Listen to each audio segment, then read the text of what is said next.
figured make a quick tutorial video here. I'm pretty sure any of you that own an osmosis system, eventually you're gonna have the same problem as I did.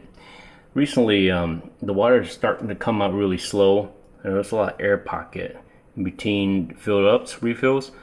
So I figured out that this tank right here was losing air pressure. So first thing you do is you basically turn that valve off. You unhook this hose, you take the tank outside, and then you pump all the water in there. Now be careful, that tank is pretty heavy because there's a lot of water in there. There's not enough pressure, that's the reason why there's so much water built up inside the tank. Not enough pressure to push it out. So you take the tank outside here, and then you put air pressure in there to blow the water out. You turn that valve. I'll show you here in a little bit, but that's what the problem was, and I fixed it. Real easy, real simple.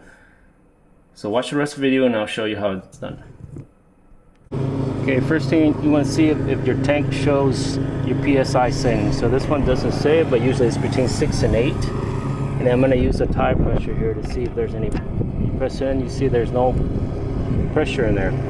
So next you're going to do is you're going to open this and put some pressure in there, air pressure in there to pump out the water.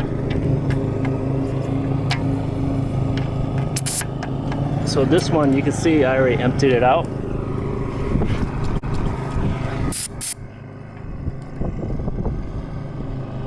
So there's no more pressure, okay? So there's no more water in there. You want to empty it all out. So it's all empty. Now you close this up, close the valve up, put air pressure in there. So and just do it really quick because you only want 6 to 8 psi.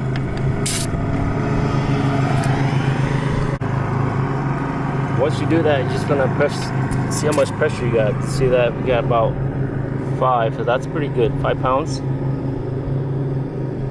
Can't see the. Okay. You can show it. So we got about 5 pounds. So that's what you want. So you're good now. Shut the valve back up and hook it back up. That's it.